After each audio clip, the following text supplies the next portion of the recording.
Chapter 1. The Bet. Professor Augustus S. F. X. Van Duzen's appearance was as strange as his name. He was thin, with the thin shoulders of a student, and his face was extremely pale. His eyes were the eyes of a man who studies little things. They were always half-closed in concentration. Although he wore thick glasses, you could see that his eyes were blue. But his strangest feature was his abnormally large forehead, on top of which sat a crown of yellow hair. Together, all these things gave him a bizarre, almost grotesque personality. Professor Van Duzen's family came from Germany. Many of his ancestors had been famous scientists. He was the logical result, the mastermind. And logic was his passion. He believed that 2 and 2 always equal 4, except in unusual cases, when they may equal 3 or 5. He believed that all things that start must go somewhere, and he was able to concentrate all the mental force of his ancestors to solve any problem. The public knew Van Duzen as the thinking machine, and perhaps this phrase described him best of all. He spent all his time in his small laboratory, where he invented brilliant theories that shocked scientists and had a profound effect on the world. The thinking machine didn't have many visitors. When people did come to see him, they were usually scientists. 2 of these men, Dr. Charles Ransom and Alfred Fielding, visited him one evening to discuss some theory. What it was exactly is of no importance. "That is impossible," said Dr. Ransom. "Nothing is impossible," said the thinking machine. "The mind is master of all things. When science understands this, it will be a great day." "What about the airship?" asked Dr. Ransom.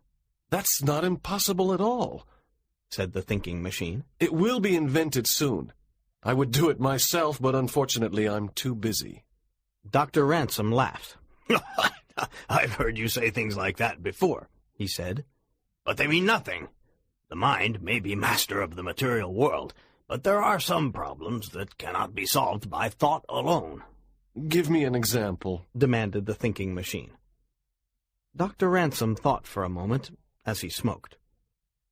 "Well, what about the walls of a prison?" he replied. "No man can escape from a cell just by thinking about it. If he could, there would be no prisoners." He continued, "Let's imagine a case, a cell for prisoners who are condemned to death. These men will do anything to try to escape. Imagine you were in that cell. Could you escape?" "Certainly," said the thinking machine. "Of course," said Mr. Fielding. "You could destroy the cell with an explosive. But if you are a prisoner inside the cell, you can't have that."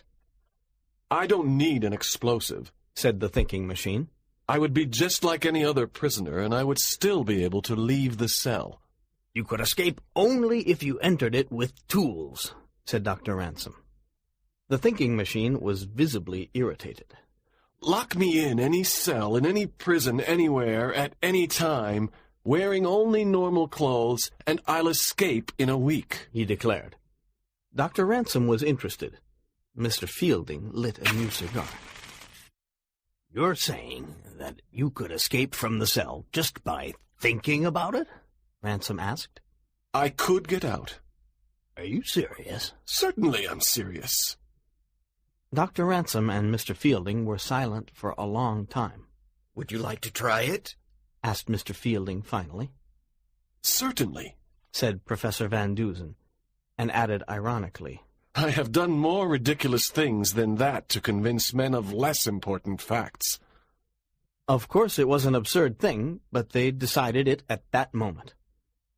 "To begin now," said Dr. Ransom. "I'd prefer tomorrow," said the thinking machine. "Because—" "No, now," said Mr. Fielding. "You will be locked in a cell with no chance to communicate with friends.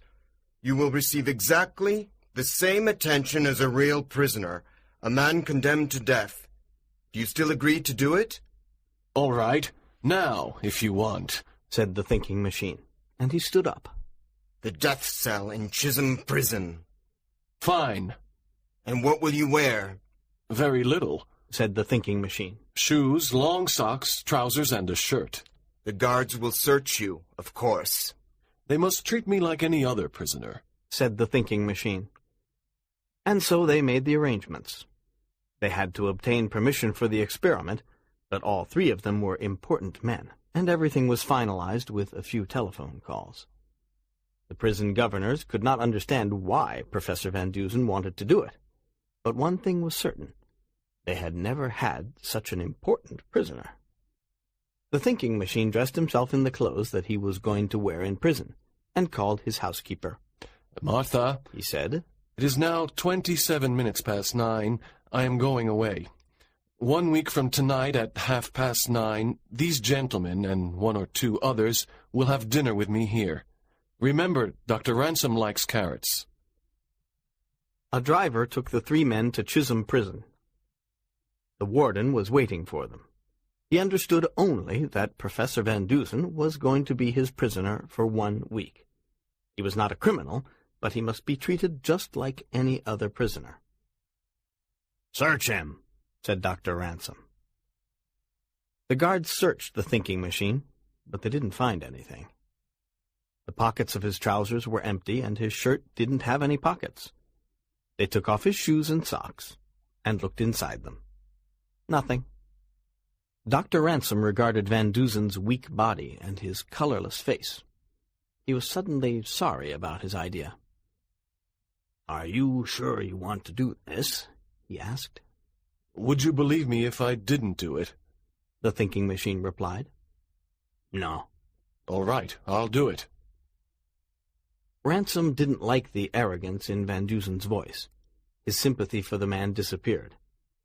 He decided that the experiment was a good thing. It would teach the thinking machine a lesson. "Will it be possible for him to communicate with anyone outside the prison?" he asked. No, it will be absolutely impossible, said the warden. He will not have anything to write with. "And the guards, will they send messages for him?" Not one word, said the warden. They will tell me anything he says, and they will give me anything he gives them. Good, said Mr. Fielding. "Of course, if he does not escape in a week," said Dr. Ransom, "and asks to leave, you will let him go." I understand, said the warden. Then the thinking machine spoke. I have 3 requests, he said. I would like some toothpaste and also 1 $5 and 2 $10 bills. Could he bribe your guards for $25? Not even for $2,500. In that case, give him the money, said Mr. Fielding. "And what is the 3rd request?" asked Dr. Ransom. Could somebody clean my shoes?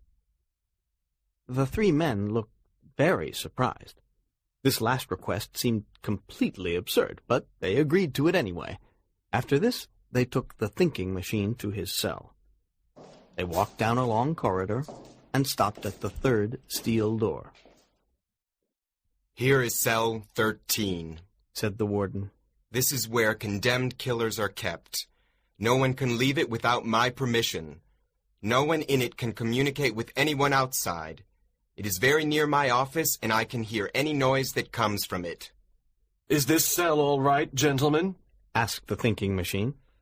Yes, it's perfect, replied Fielding and Ransom together.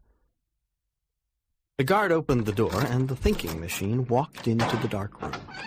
No sooner was he inside than the warden closed the door and locked it with a double lock.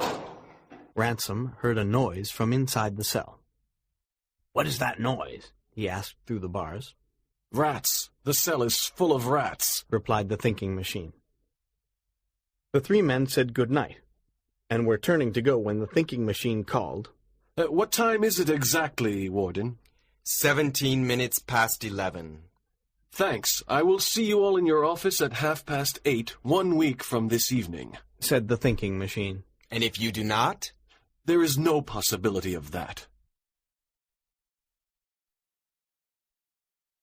Chapter 2. Chisholm Prison. Chisholm Prison was a large building. It was 4 floors high and stood in the center of a large open space. The wall around it was 6 meters high and impossible to climb. Even if a man managed to escape from his cell, he could not pass over the wall. The yard around the building was 8 meters wide on all sides. This was the distance from the prison building to the wall. During the day, prisoners used the yard to do exercises. But it was not for those prisoners in cell 13. There were always 4 armed guards in the yard, 1 for each side of the building. At night, strong lights illuminated the yard and the wall.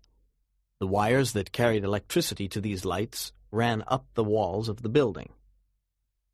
The thinking machine saw and understood all these things. He had to stand on his bed to see out of the small barred window. It was the morning after his incarceration. He soon realized that somewhere on the other side of the wall there was a river, because he could hear the sound of a boat and saw a river bird in the sky. From the same direction he heard the sound of children playing baseball, so he knew that there was a children's playground between the prison wall and the river.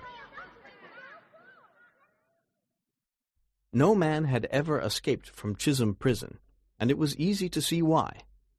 The walls of the cell were perfectly solid, and the bars on the window were new. And in any case, the window itself was too small to escape through. But this didn't discourage the thinking machine. He looked up at the light and saw how the wire went from it to the wall of the prison building. He realized that the wire passed near the window of his cell. That could be useful. Cell 13 was on the same floor as the prison offices. The thinking machine couldn't see the ground through the window of his cell. However, there were only 4 steps up to the office floor. Therefore, the cell must be near the ground. Good. The thinking machine remembered how he had come to the cell. First, there was the outside guards' room, which formed part of the wall next to the prison gates.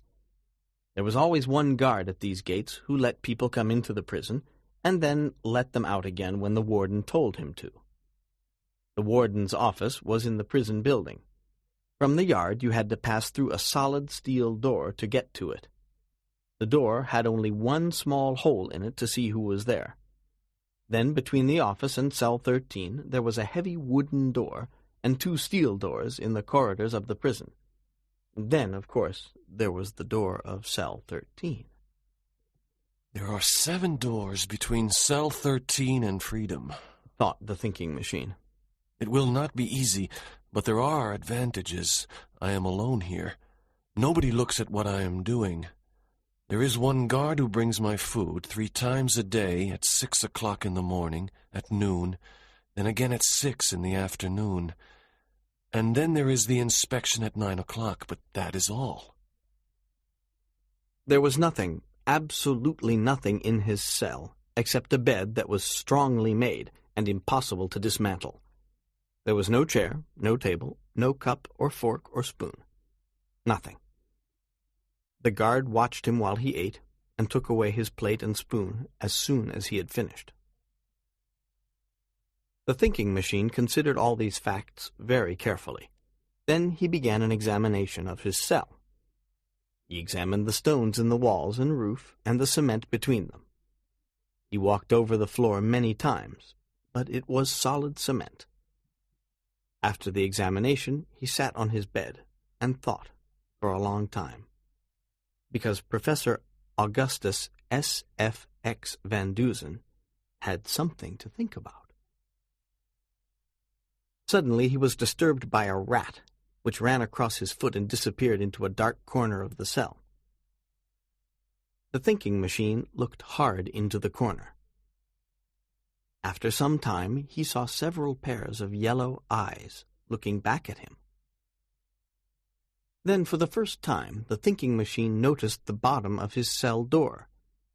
There was a space of about 5 centimeters between the steel bar and the floor. The thinking machine walked into the corner where the rats were, but he continued to look at the door.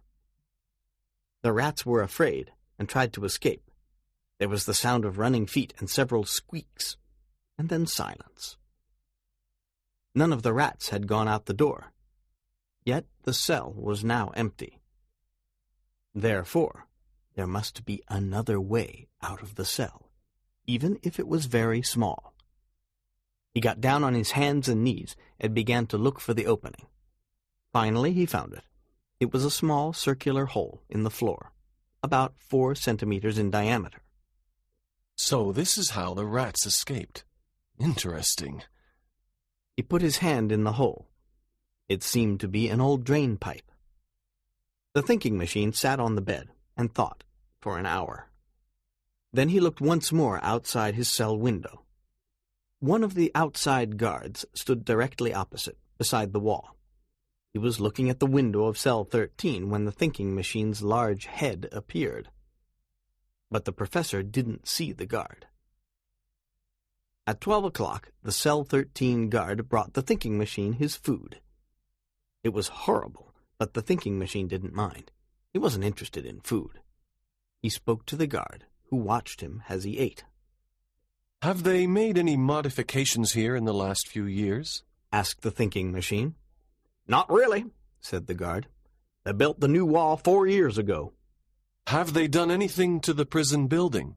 Well, they painted the outside, and then 7 years ago they had a new plumbing system installed. Ah, I see, said the prisoner. How far is the river over there? About 100 meters. The boys have a baseball ground between the wall and the river. The thinking machine had nothing more to say, but when the guard was ready to go, he asked for some water. I get very thirsty here, he explained. Could I have some water in a cup, please? I'll ask the warden, replied the guard, and he went away. Half an hour later, he returned with a small cup. The warden says you may keep this cup, he told the prisoner, but you must show it to me when I ask for it. If you break it, I won't give you another one. Thank you, said the thinking machine. I won't break it. 2 hours later, the same guard was passing the door of cell 13. He heard a noise and stopped. The thinking machine was on his hands and knees in a corner of the cell. There was the sound of several squeaks. The guard watched him. I've got you, he heard the prisoner say. What have you got? Said the guard. One of these rats, he replied. See? The guard saw a rat in the thinking machine's hands. The prisoner carried it towards the light. It's a water rat, he said. Haven't you got anything better to do than catch rats? Asked the guard. It's terrible that there are rats in this prison, said the thinking machine. Take this one away and kill it. There are many more where it came from. The guard took the rat and killed it. Later he told the warden about the incident, but the warden only smiled. Later that afternoon, the armed guard in the yard outside cell 13 saw the prisoner look out and put a hand through the bars of the window. Something white fell slowly to the ground. It was a roll of linen from a shirt, and wrapped around it was a $5 bill. The guard looked up at the window again, but the face was no longer there. With a smile, he took the cloth and the $5 bill to the warden's office. There was something written on the outside of the cloth in strange ink. It said, Please deliver to Dr. Charles Ransom. Ha! said the warden. His first plan of escape has failed. But why did he address it to Dr. Ransom? And where did he get the pen and ink to write with? Added the guard. The warden looked at the guard, and the guard looked at the warden. There was no easy solution to the mystery. The warden studied the writing carefully. Well, let's see what he wanted to say to Dr. Ransom, he said. He unrolled the second piece of linen. Well, if that... What? What do you think of that? He asked, extremely confused. The guard took the piece of linen and read, Epa xeat dnet niawe hitu si T. Listening activity. Chisholm prison. Test your memory. Listen to this description of the prison. How many differences can you find from the story? Chisholm Prison was a big building. It was 5 floors high, and it stood near an old abandoned church. The wall around it was 4 meters high and impossible to climb. Even if a man escaped from his cell, he could not pass over the wall. The yard around the building was 10 meters wide on all sides. This was the distance from the prison building to the wall. During the night, all prisoners, no matter what their crime, used the yard to do exercises. There were always 8 armed guards in the yard, 2 for each side of the building. Chapter 3. A Message from Cell 13. The warden spent an hour trying to discover what the message was.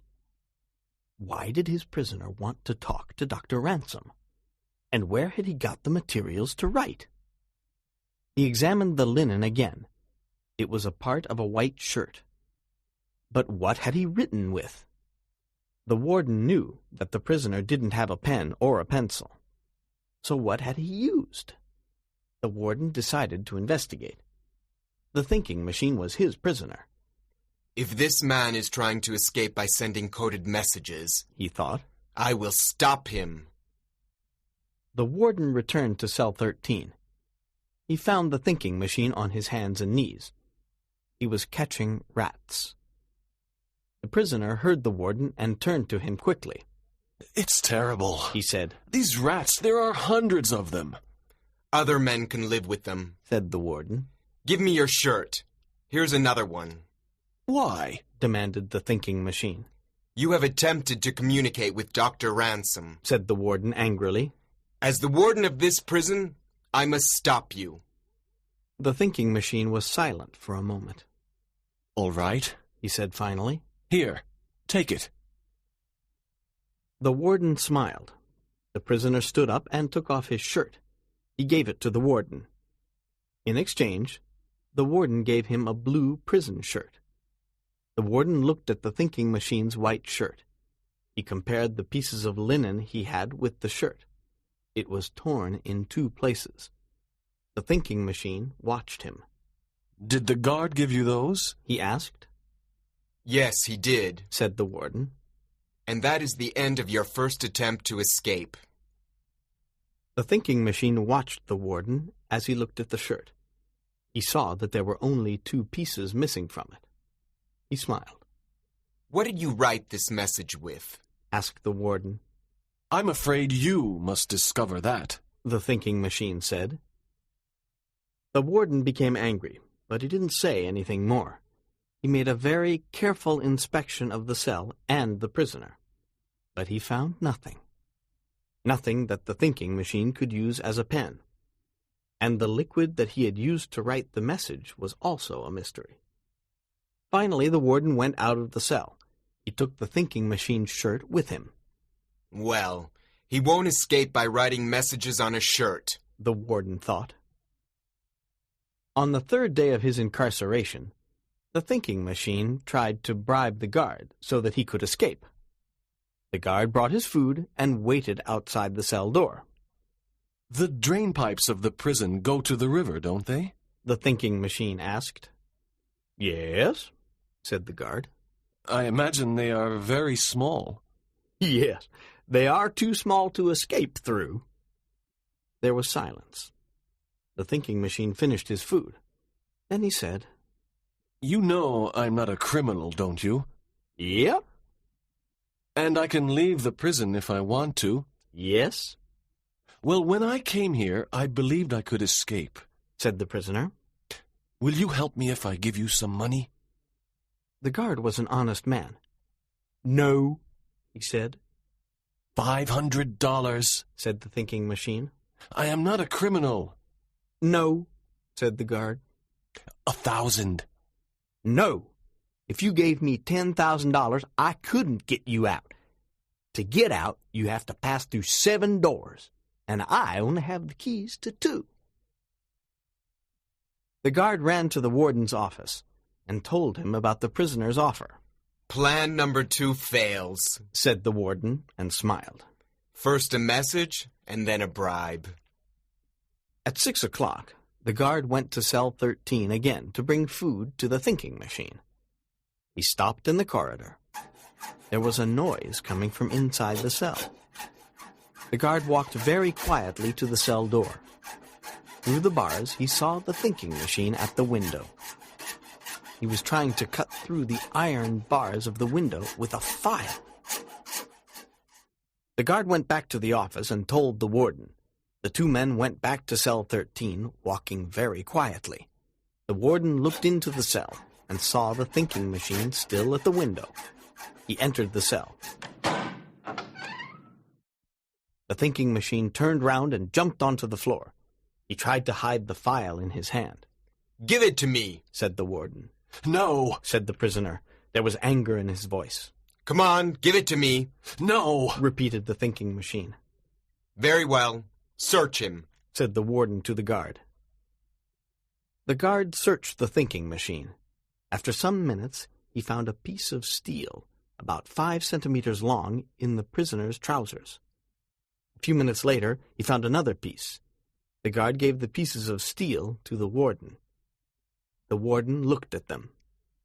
You couldn't cut through the bars on the window with these, he said. Yes, I could, said the thinking machine. In 6 months, perhaps, said the warden, smiling. Just wait, you'll see, said the thinking machine. Once more the guard searched the cell, but once more they found nothing. The warden stood on the bed and looked at the bars of the window. He took the bars in his hand and tried to move them. They were immovable. He smiled and then got down from the bed. Forget it, Professor. You will never escape from here, he said. The thinking machine said nothing. He just sat on the bed with his head in his hands.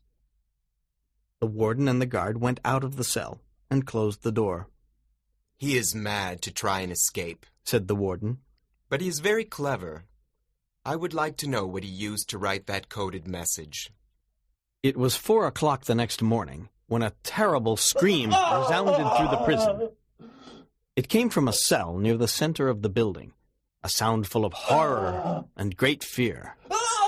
The warden heard it and ran with 3 of his men into the long corridor that went to cell 13. Chapter 4. A Strange Voice. As they ran, they heard the scream again. The white faces of prisoners appeared at cell doors. They were afraid. It's that crazy man in cell 13, the warden said. He stopped and looked into the cell. That crazy man in cell 13 was sleeping comfortably in his bed. They heard the scream again. It was coming from somewhere above. The warden and the guards went upstairs. There they found a man in cell 43, directly above cell 13. He was sitting in the corner of his cell like a child. What's wrong? Demanded the warden. Thank God you've come, said the prisoner. What is it? Demanded the warden again. He opened the door and went into cell 43.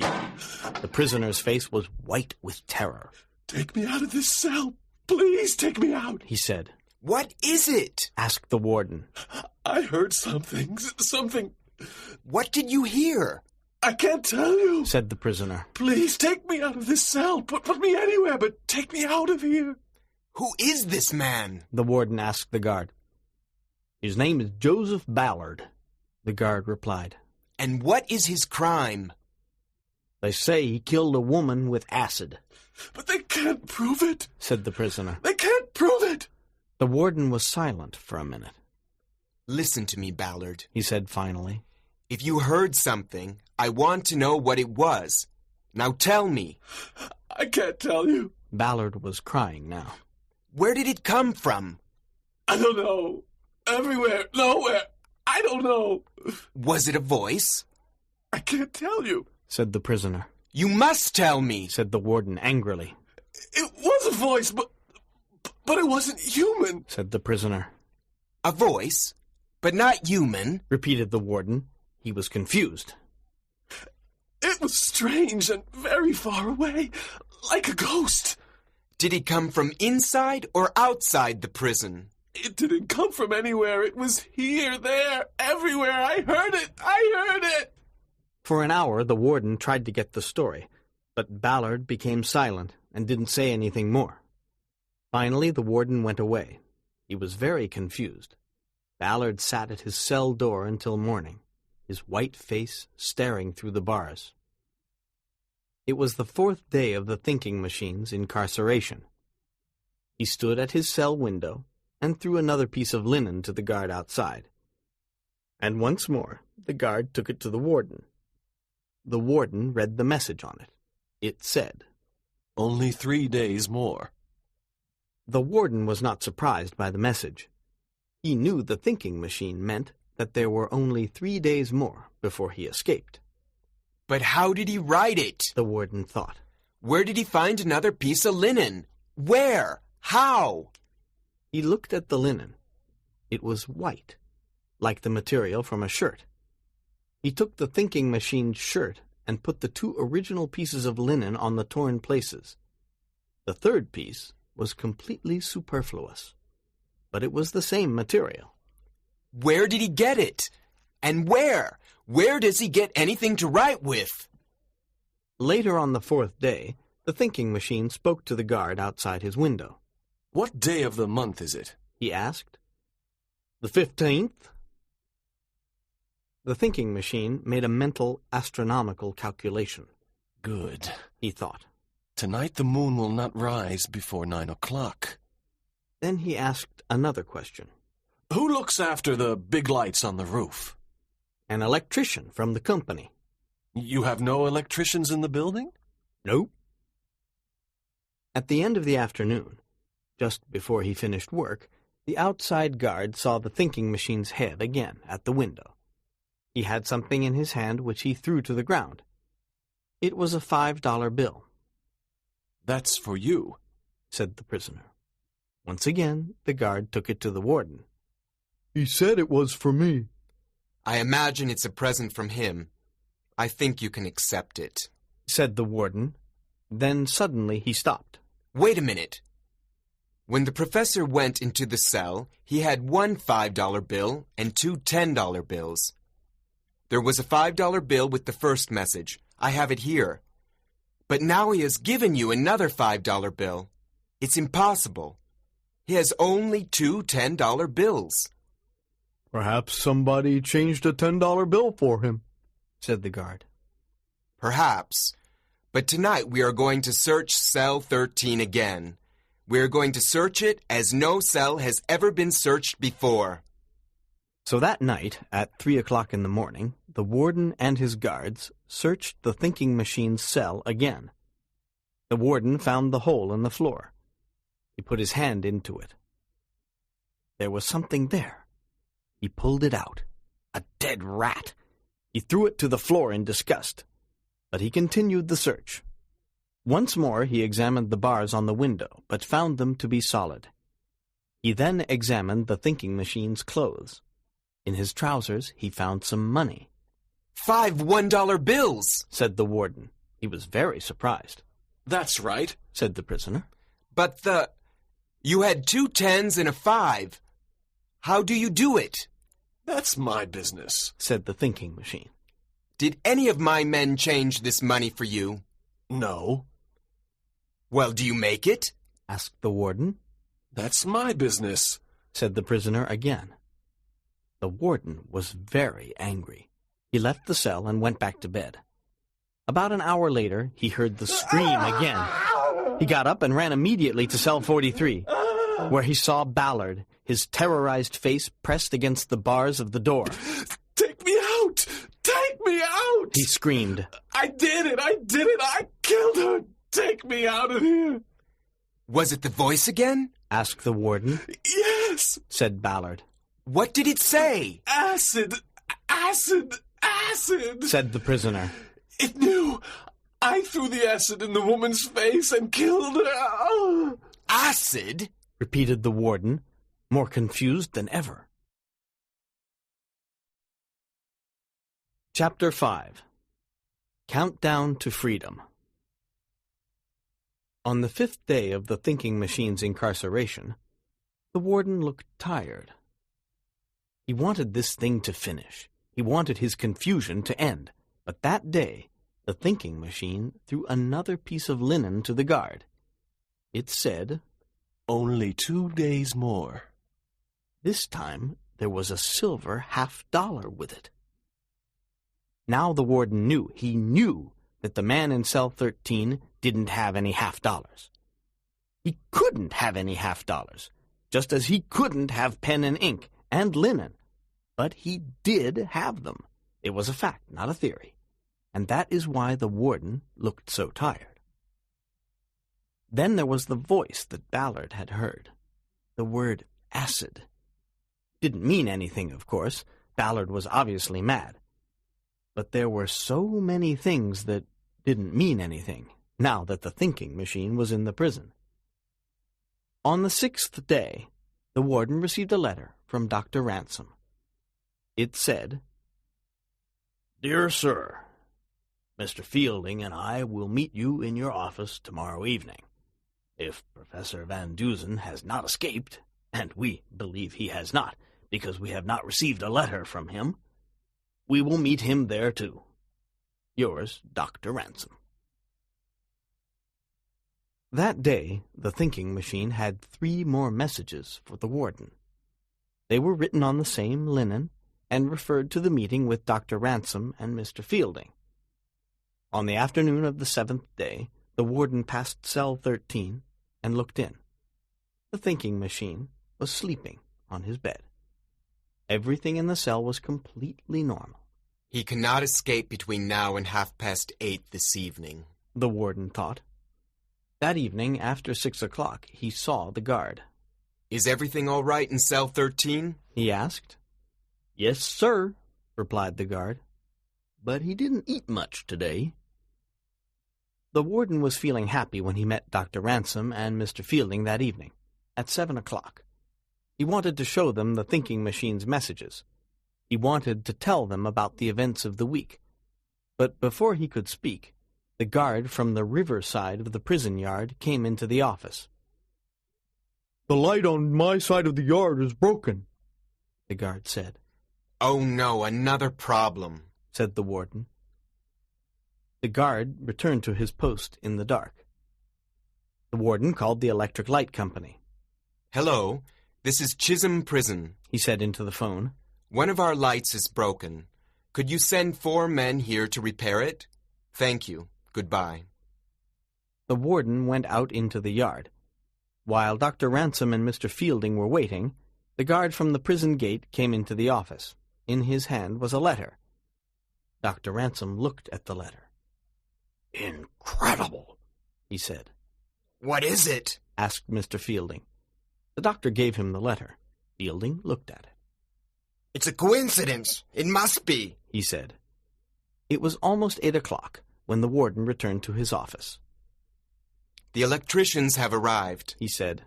"They are working on the light now." The warden telephoned the guard at the prison gate.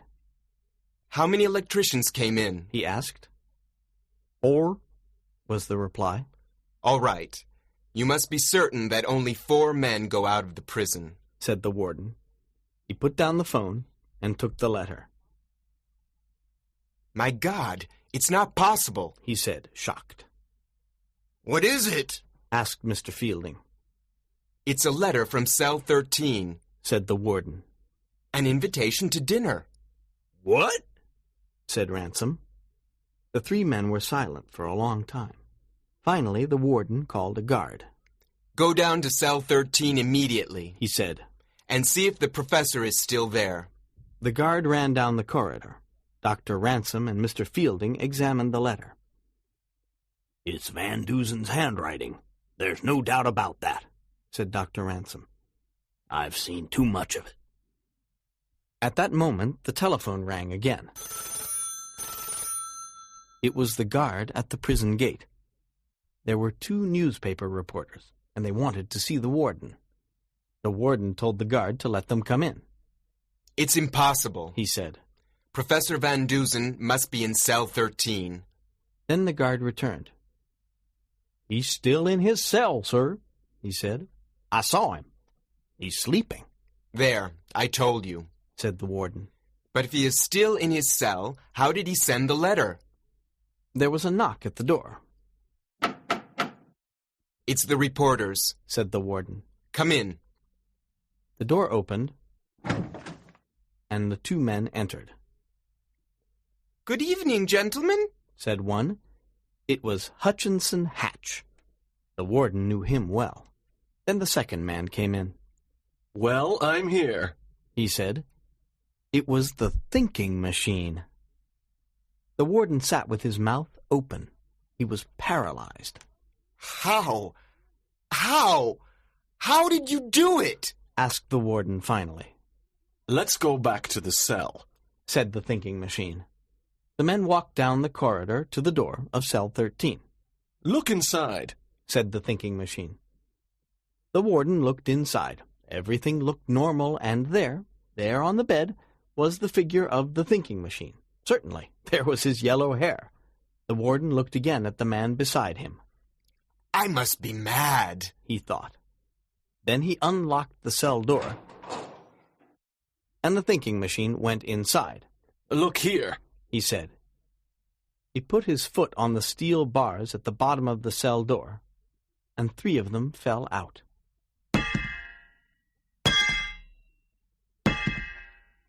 And here, too. The thinking machine stood on his bed and put his hand to the bars on the window. All of them came out. So what's this in the bed? Asked the warden. It's a wig, the thinking machine replied. Take the cover off. The warden did this. Under it was a coil of strong rope, about 10 meters long, a knife, 3 files, 3 meters of electric wire, a pair of steel pliers, a hammer, and a pistol. How did you do it? Asked the warden. You gentlemen have an invitation to dinner with me at 9:30, said the thinking machine. Come on, or we shall be late. But how did you do it? The warden insisted. You cannot hold a man in prison who can use his brain, replied the thinking machine. Come on, or we shall be late. Chapter 6. How did he do it? When dinner was finished, the thinking machine turned to Dr. Ransom. Well, do you believe me now? He asked. Yes, I do, replied Dr. Ransom. There was a long silence. Like all the other guests, Ransom was waiting for the explanation. So, tell us how you did it, said Fielding finally. The thinking machine began the story.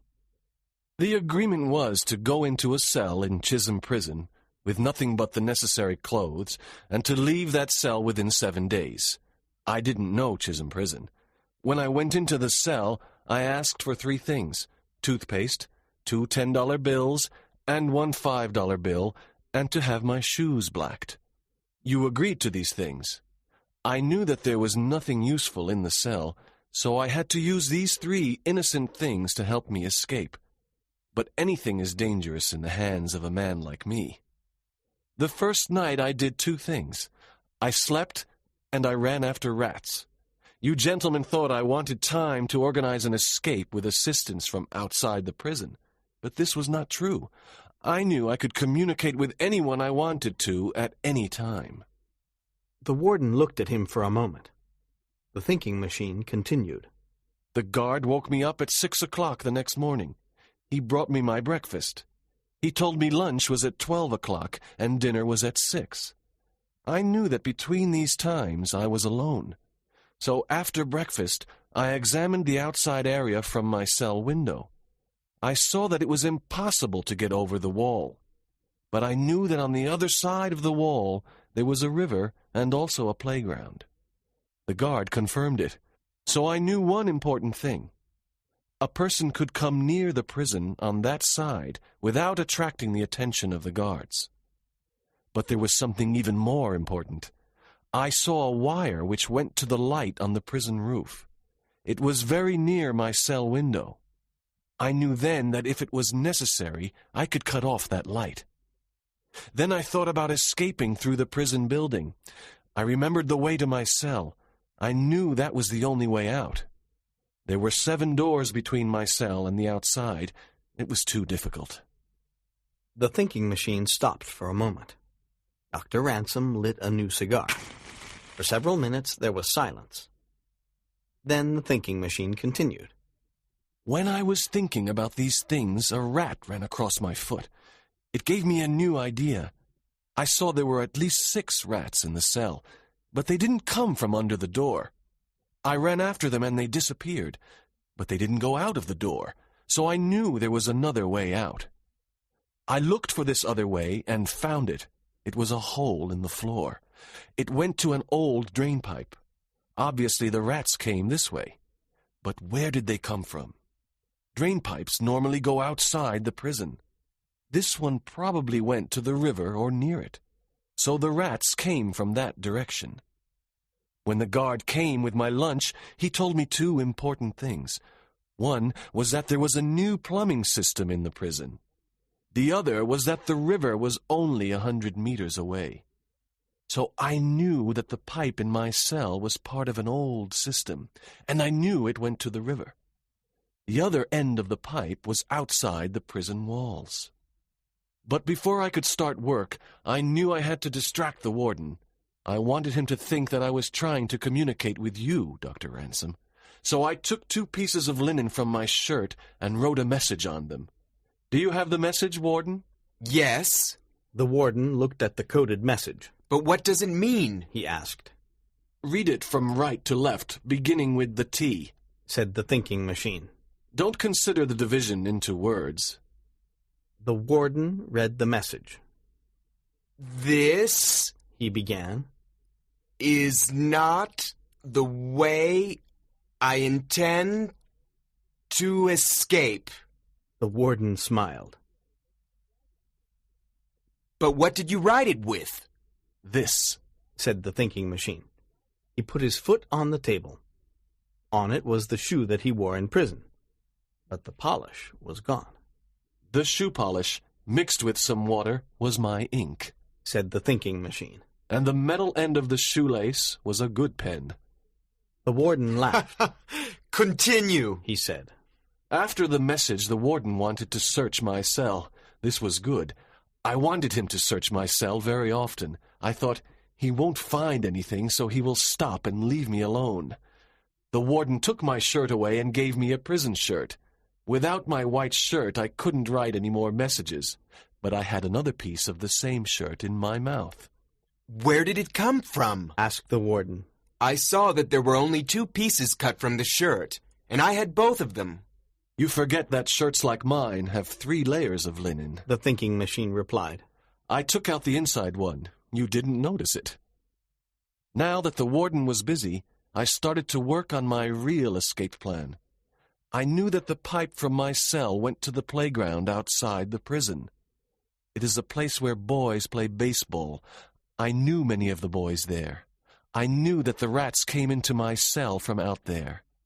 Perhaps it was possible for me to communicate with someone outside. I could use the rats. The first thing I needed was a long thread, so I used the thread from my socks. He pulled up his trouser legs. The strong thread at the top of his long socks was not there.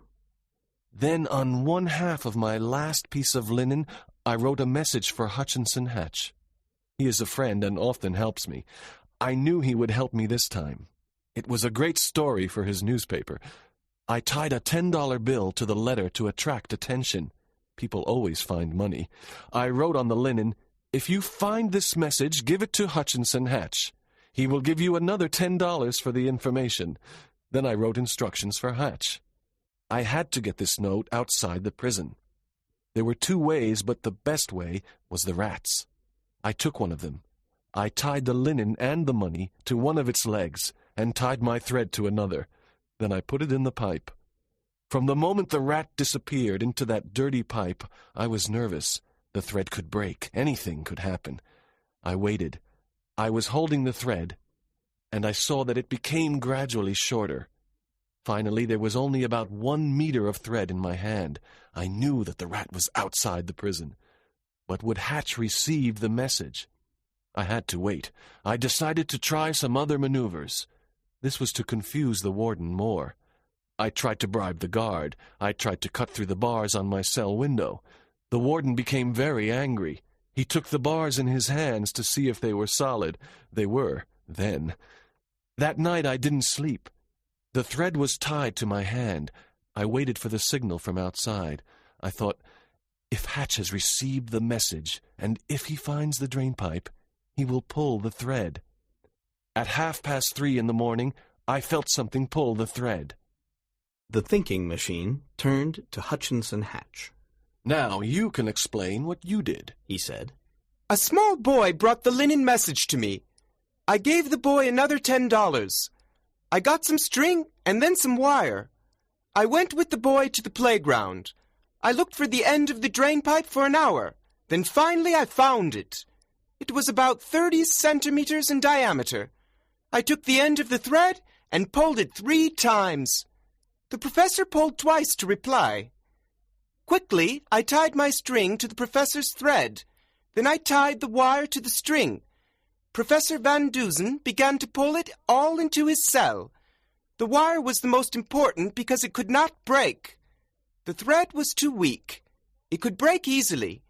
With the wire, I could transport things to the cell. Yes, continued the thinking machine. I was very happy when the wire arrived in the cell. Then we tried another experiment. I spoke to Mr. Hatch through the pipe.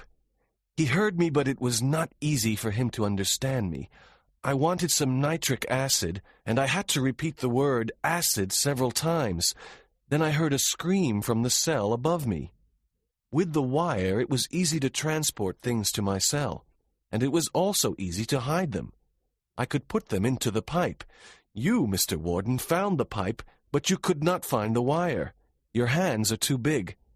My fingers are longer and thinner, so it was easy for me. In addition, I put a dead rat in the pipe. You pulled it out. I remember, said the warden. The rat was there to stop you investigating the pipe, said the thinking machine. That night, Mr. Hatch could not send me anything useful, but he did send me change for $10 as a test. The next day, I continued to work on my plan. For this, it was necessary that the guard outside saw me often at my cell window. To attract his attention, I threw messages to him. I stood at my cell window for hours. Sometimes I spoke to him. He told me that there were no electricians inside the prison. If there was a problem with the lights, they had to call the light company. This was perfect for my escape plan. There was only one more thing to do before I escaped. Once again, I spoke to Mr. Hatch through the pipe. It was the 4th night of my incarceration. Again, Mr. Hatch could not understand me. Again, I repeated the word acid 3 times. It was this that made the prisoner above me confess to murder. The guard told me the next day. The prisoner heard strange voices through the pipe. He thought it was a ghost. With nitric acid, it was very easy to cut the bars of the window. But it was a long process. The outside guard saw me standing at my window. He didn't know what I was doing. As he watched me, I cut the bars with a piece of wire covered with acid. On the night of my escape, I used the same acid to cut the electric wire that went to the lights. The yard outside my window was completely dark. It was easy to escape. I also had a wig from Mr. Hatch. It was the same color as my hair, yellow. I put it in the bed with some other things that Hatch sent me. When the guard passed the door, he thought I was sleeping. But how did you get outside the prison gate? Asked the warden. It was simple, the thinking machine replied. As I said, I cut the wire to the lights before the guards turned on the current. When they turned on the current, the light on my side of the yard didn't work. The outside guard went to your office to tell you, and I escaped through my cell window. I stayed in the shadows until the 4 electricians arrived. Mr. Hatch was one of them. When I saw him, he gave me some workman's clothes to put on. You, Mr. Warden, were standing only 3 meters away.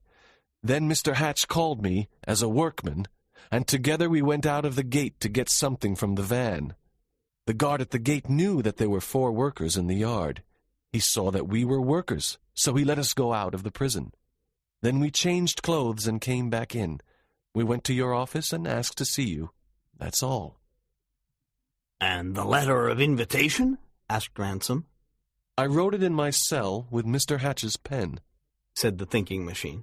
Then I sent it through the pipe, and Mr. Hatch posted it. There was silence for several minutes. Dr. Ransom was the first to speak. Incredible, he said. Absolutely brilliant. But Mr. Fielding had two more questions. And what was the toothpaste for? He asked. For brushing my teeth. Why did Mr. Hatch come with the electricians? His father is the manager of the company, said the thinking machine. But what if there was no Mr. Hatch outside to help you?